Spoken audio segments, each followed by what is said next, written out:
just trying to get to you like I wanna make you mine. I'm just spending all my thoughts on you like I need you now. I'm just trying to get to you like I wanna make you mine. Yeah, I'm just spending all my thoughts on you like I need you now. Mary Jane, please love me. Mary Jane, please hurt me. Mary Jane, please hate me. Mary Jane, please love me.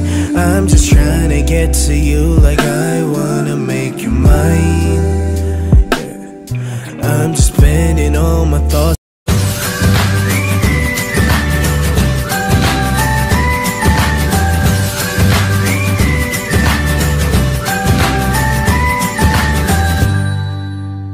Good afternoon sa inyong lahat at welcome back na naman sa panibago nating video. Magluluto tayo ngayong hapon ng isang masarap na merienda. No? Last time dun sa huli nating video ang ginawa natin is burger steak. But this time, gagawa tayo na parang continuation lang siya. No? Pero yung gagawin naman natin ngayon is hamburger. Okay, so naisip kong ito yung lutuin ngayon. Kasi last time, nag-expect yung panganay ko na akala niya is yung hamburger sandwich. Kaya, yun yung gagawin natin since ito rin yung kiniklaim niya.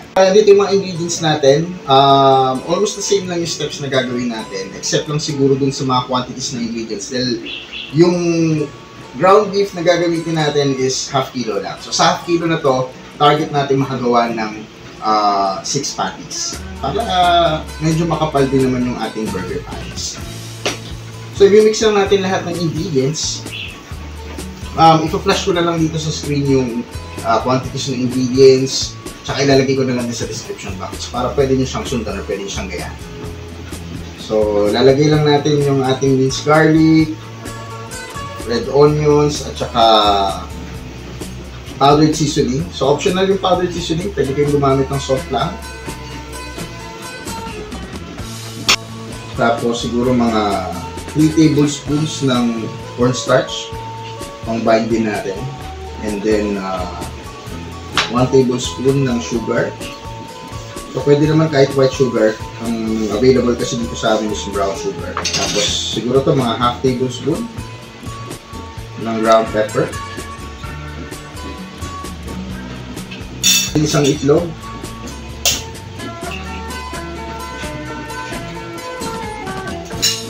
tapos mix lang natin. Oh, hindi ko na nakalimutan. Mag-a-add din pala tayo ng gatas. So, siguro mga half cup lang. So again, yung gatas yung magsisilbi na or magdadagdag ng juiciness ng ating burger patties. So pwede evaporated milk, pwede fresh milk, kung ano available sa bahay nyo. And then i-mix na natin.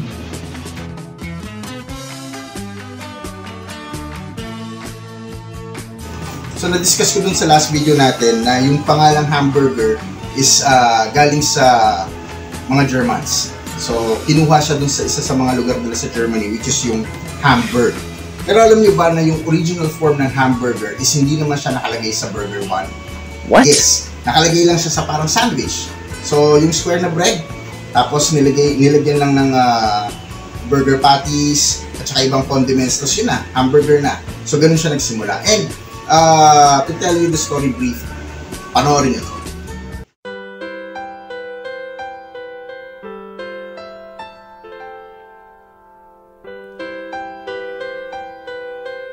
Sa inyong lahat, isa na namang kwento ang ating babanggitin ngayong hapon dito sa aking programa ni Tita Charot. Ito ang maalaala mo pa ba?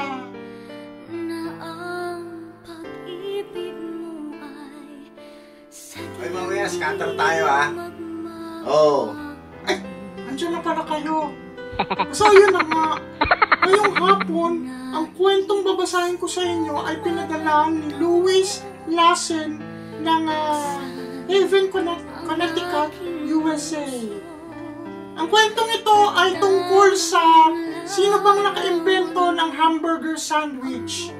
Napakaraming nagkiklaim na sila daw ang nakaimbento ng hamburger. iilan dito ay sina Charlie na Green, Frank and Charles Menches, at Oscar Weber Bilby. Ngunit isang kwento ang nag-stand out at walang iba kundi ang kwento ko. Louise Lassen ng Connecticut, USA. Tita Charot, gusto ko ibahagi ang aking kwento kung paano ko po na-imbento ang hamburger sandwich na to. Tita Charot, ako po ay nagtatrabaho sa isang maliit na restaurant na ang pangalan ay Louis Lunch sa Connecticut. Naalala ko pa nung gabing na yun, 1900s, nang may isang lalaki ang dali-daling pumasok sa aming restaurant. Tila ba gutom na gutom siya at gusto niya ng mabilisan at agarang pagkain. So kaagad akong nag-isip. Sa aking pagiging malikhain, nakapag-isip ako ng isang mabilisang pagkain kung saan naghanda ako ng 2 flat square bread at nilagyan ko ito ng giniling. Since ang giniling na baka ay maliliit lang, mabilis itong maluto, kaya yun ang napag-isipan kong lutuin. Tapos nilagyan ko ito ng ilang condiments. Nilagyan ko ng ketchup, mayonnaise, sibuyas, at isinandwich ko ito. Isinerve ko agad sa kanya dahil mukhang gutom na gutom ang lalaking iyon. Nagustuhan niya ito. At pagkatapos noon, saka doon kumakain siya dito, yun ang palaging ino-order niya. At doon nagsimula ang alamat ng hamburger sandwich. Halo na natin yung ating beef patties or ground beef. Yan siya. So, gagawa na ulit tayo ng ating burger patties. So, target natin makagawa ng 6 burger patties. So, bibilugin nyo lang siya ng ganyan.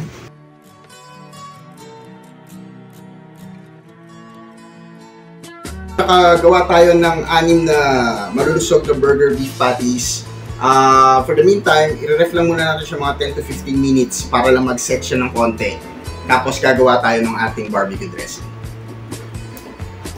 Ang basic dressing lang naman ng hamburger is mayo and ketchup. Pero this time, since nasa bahay tayo, mas masasarapin natin. Gagawa tayo ng barbecue sauce dressing. So papakita ko sa inyo kung paano siya gawin at saka yung mga yung quantity at mga ingredients natin. Meron akong banana ketchup, mga 1 cup na banana ketchup. Tapos maglalagay ako ng mustard honey, about 8 tablespoons. Naglagay na rin ako ng half tablespoons na garlic powder at saka 2 teaspoons ground pepper. Tapos 2 tablespoons ng soy sauce, 3 tablespoons ng asukal at saka siguro mga 1/4 cup of water. And then pakukuluin lang natin siya hanggang sa lumapot.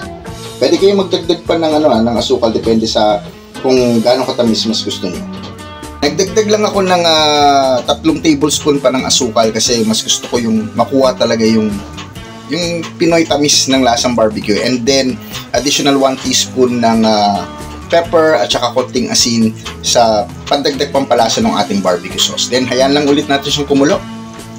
So almost done na yung ating sauce. Bago nyo siya patayin, magdagdag lang tayo ng 2 teaspoons ng 5 spice powder. And then 2 tablespoon ng butter. So yun lang. So tutunawin nyo lang yung butter. Pag natunaw na yung butter dun sa mixture natin, okay na yan, goods na yan. Tapos papalamagin natin. Okay na yung ating barbecue sauce. Palamagin muna natin siya para mas lalo siyang lumapot. And then ito yung magsisilbing dressing ng ating hamburger. Ayan muna. Ang regular hamburger is of course may buns, may beef patties, may cheese, lettuce, ketchup, and mayo. Pero alam niyo ba, na iba't ibang companies or other countries naglabas ng mga kakaibang burgers, mga parang tipong weird sana all burgers na hindi mo akalaing posible pala. Una rito yung Burger King naglabas ng kanilang New York pizza burger. So, very common to. Siguro naman nakakita na kayo nito. No? Yung bang malaki siyang burger, na on top may toppings na katulad sa pizza. And then, ang Mexico, naglabas din ng kanilang Flaming Hot Dorito Burger na typical hamburger, to sa ibabaw merong hot and spicy na Doritos. So, kahit imagine na habang kumakain ka ng burger, may nagka-crack sa bibig ng mga Doritos or yun nga, or chips. And then, meron pa yung Garuko Burger from Japan. Isa siyang crusted breaded burger na gawa sa macaroni and shrimp. Another creation ng Burger King is yung Berry's Burger na typical hamburger, tapos meron siyang blueberry sa ibabaw, tapos on the side meron pa siyang sauce na gawa sa blueberries. And then another one is yung pumpkin bomb burger na from Japan, Burger King in Japan, na meron siyang bacon, peanut sauce, at saka yung fried pumpkins. Isa pa sa mga weirdest burger na nilabas ng Burger King is yung kanilang black burger na merong black bun at saka black cheese, na ang pinampakulay nila dun is yung bamboo charcoal. Tapos sa side nun meron siyang tawag dito, squid ink garlic sauce. And then last but not the least, yung sa Burger King din in Japan, nung nilaunch yung Microsoft 7 sa Japan, no, naglabas yung Burger King na isang burger na since Microsoft 7, 7 patong-patong na burger patty. So kahit imagine yung taong kakagat nun, masisira na yung panga para lang maka-isang kagat dun sa burger na yun.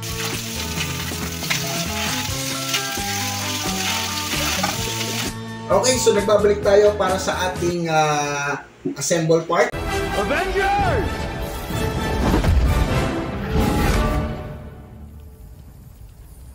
Assemble.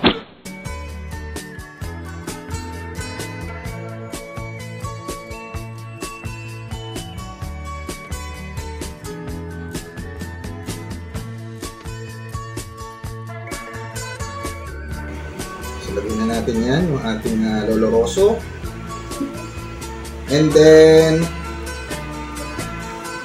cheese mo siguro. Dalawang cheese.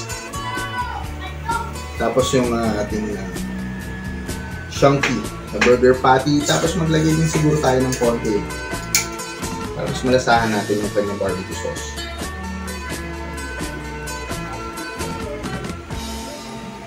Kung meron kayong white onions at saka tomatoes, pwede rin. Pero sa akin okay na yan, no? Tsaka yung iba sa amin, like yung panganay ko, ayaw niya na may gulay. So more of cheese lang siya, burger patty, tsaka yung barbecue sauce. And then yan.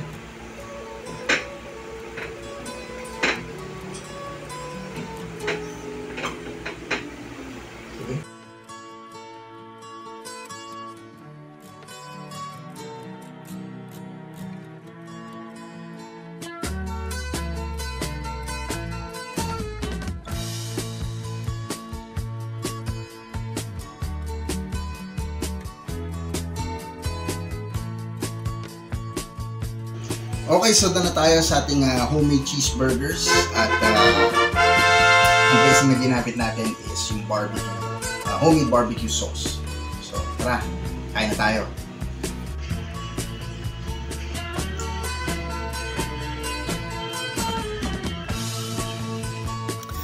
Alright, so ang sarap ng merienda namin dyan, no? Talagang ako, sobrang busog ako, no? Supposedly, inisip ko sana magdalawang burgers, pero yung isa pa lang, ang bigat na sa tiyan. Ayan, dito na siguro ako mag-outro. Lagi niyong tatandaan, walang mali sa pagluluto as long as hindi ito nakaka-apekto sa lasa, sa itsura ng pagkain, at hindi ka malalason. Goods na goods yan. Alright, kain tayo! See you sa next video. Bye-bye!